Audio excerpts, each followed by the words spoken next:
Good morning students. BA part first में जो हमारा पेपर फर्स्ट है फिजिकल ज्योग्राफी, आज हम ये पेपर स्टार्ट करेंगे।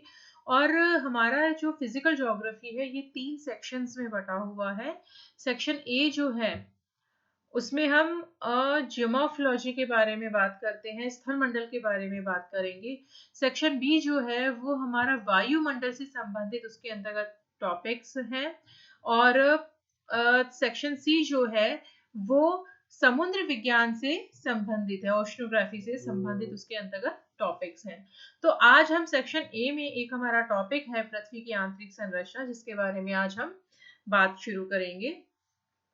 तो पृथ्वी की जो सतह है उसके ऊपर जो भी परिवर्तन होते हैं उनकी प्रकृति को समझने के लिए पृथ्वी के जो आंतरिक भाग है उसके बारे में जानकारी होना अनिवार्य है। और ये जो पृथ्वी के आंतरिक भाग की जानकारी है ये मुख्य रूप से अप्रत्यक्ष स्रोतों के ऊपर आधारित है। ठीक है। भूकंप विज्ञान के द्वारा क्या होता है कि जो भूकंपीय तरंगे होती हैं उनके आचरण का अध्ययन किया जाता है और उसके द्वारा पृथ्वी की आंतरिक संरचना की जानकारी हमें प्राप्त होती है। पृथ्वी की आंतरिक संरचना के बारे में मोहरोविसिस जो हुए हैं उनका कार्य विशेष सराहनीय है। अब हम बात करें अगर पृथ्वी की आंतरिक संरचना की जानकारी हमें किन किन साधनों से प्राप्त होती है तो उनको हम 3 वर्गों में विभाजित कर सकते हैं। प्राकृतिक साधन, पृथ्वी की उत्पत्ति से संबंधित सिद्धांतों के साक्ष्य और कृत्रिम साधन। तो प्राकृतिक साधन में तो आते हैं ज्वालामुखी, भूकंप आदि। पृथ्वी की उत्पत्ति से संबंधित सिद्धांतों के अंतर्गत पृथ्वी की उत्पत्ति से संबंधित जो ग्रहाणु परिकल्पना है, निहारिका परिकल्पना है, वायव्य ये जो ज्वारीय परिकल्पना है वो आती है। और कृत्रिम साधनों के अंतर्गत आते हैं घनत्व, दबाव और तापमान, जिनके बारे में हम एक एक करके बात करेंगे। तो हम सबसे पहले बात करते हैं पृथ्वी के आंतरिक भाग की जानकारी प्रदान करने वाले जो अप्राकृतिक साधन है, आर्टिफिशियल सोर्सेस। इसमें पहला है घनत्व यानी डेंसिटी। तो न्यूटन का जो गुरुत्वाकर्षण सिद्धांत है उसके अनुसार पृथ्वी का जो औसत घनत्व है उसको 5.5 माना गया है। और पृथ्वी की ऊपरी परत जो है उसका घनत्व 2.7 है।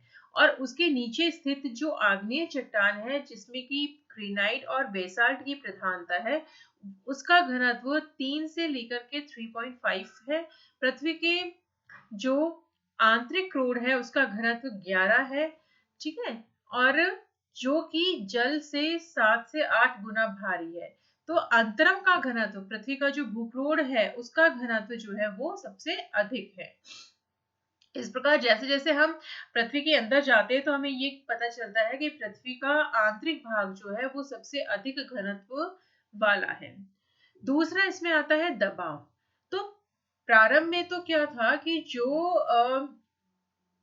ये विद्वानों का ये मानना था कि उन्होंने ये कल्पना करी कि पृथ्वी का जो आंतरिक भाग है उसका घनत्व अधिक इसलिए है क्योंकि उसके ऊपर जो मतलब परतें हैं पृथ्वी की धरातल की उसका अत्यधिक दबाव पड़ रहा है और इस कारण से पृथ्वी के आंतरिक भाग का घनत्व अधिक है।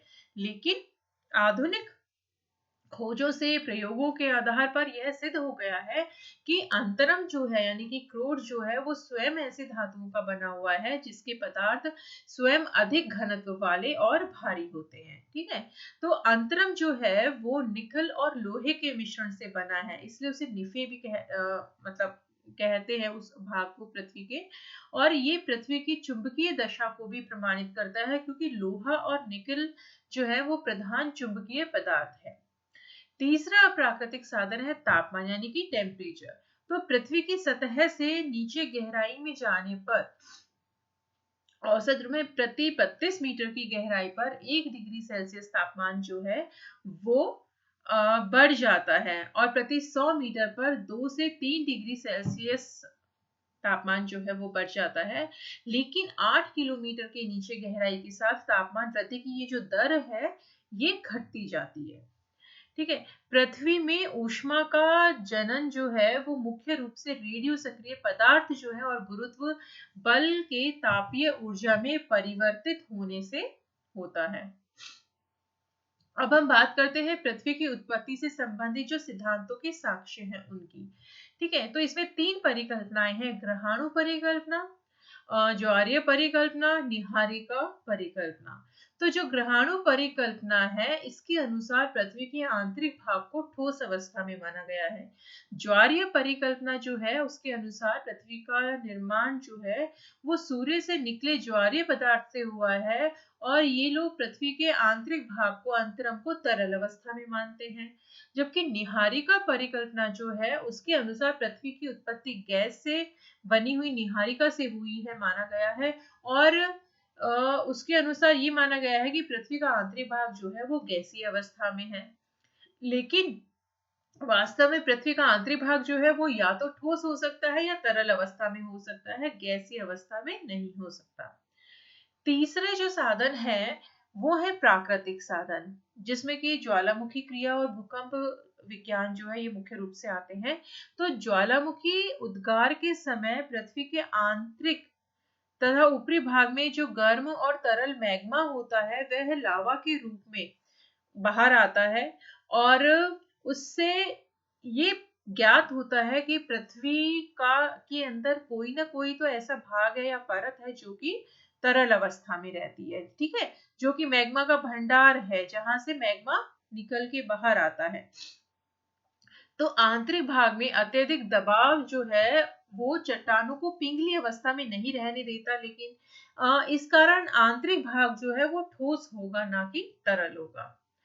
अब दूसरा है प्राकृतिक साधन में भूकंप विज्ञान की साक्ष्य। ठीक है, भूकंप विज्ञान क्या है? वह विज्ञान होता है जिसमें कि भूकंपीय लहरों का सिस्मोग्राफ यंत्र के द्वारा अंकन करके अध्ययन किया जाता है, और इसके द्वारा पृथ्वी की जो आंतरिक भाग की बनावट है उसकी जानकारी हमें प्राप्त होती है।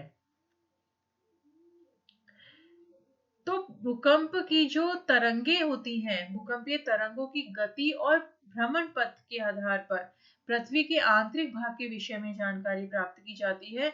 और भूकंप की लहरें जो हैं ये प्राय ठोस भाग से होकर गुजरती हैं, तथा एक ही स्वभाव वाले ठोस भाग में ये लहरें एक सीधी रेखा के रूप में सीधे मार्ग में चलती हैं।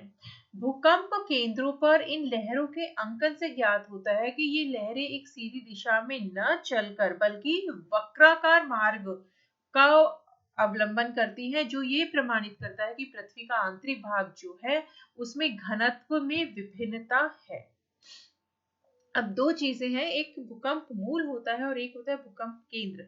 हमें पता होना चाहिए कि इन दोनों में अंतर क्या है। ठीक है, तो भूकंप मूल तो धरातल के नीचे, पृथ्वी के धरातल के नीचे वह स्थान है या वह जगह है जहां से भूकंप का कंपन प्रारंभ होता है। ठीक है, और भूकंप अधिकेंद्र या भूकंप केंद्र धरातल, पृथ्वी के धरातल के ऊपर वह स्थान होता है जहां पर सबसे पहले भूकंप के कंपन को महसूस किया जाता है। ठीक है, अब हम बात करें अगर भूकंपीय लहरों की, तो भूकंपीय लहरें जो हैं वो प्रधान रूप से 3 वर्गों में विभाजित है। पहली होती है प्राथमिक लहरें, जिन्हें की पी वेव्स भी कहते हैं। ये तरंगे उच्च आवृत्ति वाली देशांतरी तरंगे होती हैं। ये तरंगे सतह पर सबसे पहले आती हैं, और यह भूकंप या ये भूकंपीय लहरें जो है ये ध्वनि की लहर के समान होती हैं, जिनमें कणों की गति जो है वो लहर की रेखा की सीध में होती है। ये सबसे अधिक वेगवान लहरें होती हैं, और ठोस भागों में इनकी गति जो है वो बहुत अधिक तेज होती है। कोर तक यानी कि अंतरम तक केवल यही लहरें, भूकंपीय लहरें प्रवेश कर पाती हैं, क्योंकि ये लहरें ठोस और तरल दोनों भागों में चलती हैं। अगर आप ये डायग्राम देखेंगे तो ये पी एस और ये भूकंपीय लहरों का बताया गया है कि ये पी वेव्स है, ये एस वेव्स है और ये एल वेव्स है। ये जो डायग्राम है इसमें ये जो ग्रीन वाली लाइंस हैं ये हमें बता रही हैं एस वेव्स का जो भ्रमण पथ है। नीली वाली जो लाइंस हैं ये हमें पी वेव्स का भ्रमण पथ बता रही हैं। ये क्रस्ट, मेंटल ये आउटर कोर और ये इनर कोर, ठीक है। तो अगर हम देखें इनका मार्ग देखेंगे आप लोग, ये वक्राकार मार्ग है, ठीक है। और ये जो है ये वाला भाग है एपीसेंटर, यानी कि पृथ्वी के धरातल के ऊपर वह स्थान जहां पर भूकंप का को सबसे पहले महसूस किया जाता है। और फोकस यानी कि भूकंप मूल जो है वो इस जगह होता है, अंदर धरातल के नीचे होता है, जहां पर भूकंप का कंपन जहां से प्रारंभ होता है। तो ये वाली जो तरंगे हैं एस वेव्स, ये केवल ठोस भाग से गुजर सकती है, तरल भाग में लुप्त हो जाती है। इसीलिए अगर हम देखेंगे तो ये आउटर कोर में प्रवेश ही नहीं करती हैं, ये मेंटल से ही ऐसे इनका मार्ग जो है वो वक्राकार रूप में हो जाता है। केवल पी वेव्स ही पृथ्वी के आंतरिक भाग तक, अंतरम तक होकर के गुजरती हैं, ठीक है। और ये वाली जो तरंगी हैं ये इसलिए अंतरम तक होकर गुजरती हैं क्योंकि केवल पी वेव्स ही हैं जो कि तरल और ठोस दोनों भागों से गुजर सकती हैं। अब आप ये यहाँ पर देखेंगे तो 103 डिग्री से 143 डिग्री तक का जो भाग है, यहाँ पर ना तो पी वेव्स है ना एस वेव्स है, इसको शैडो जोन बोला जाता है, ठीक है।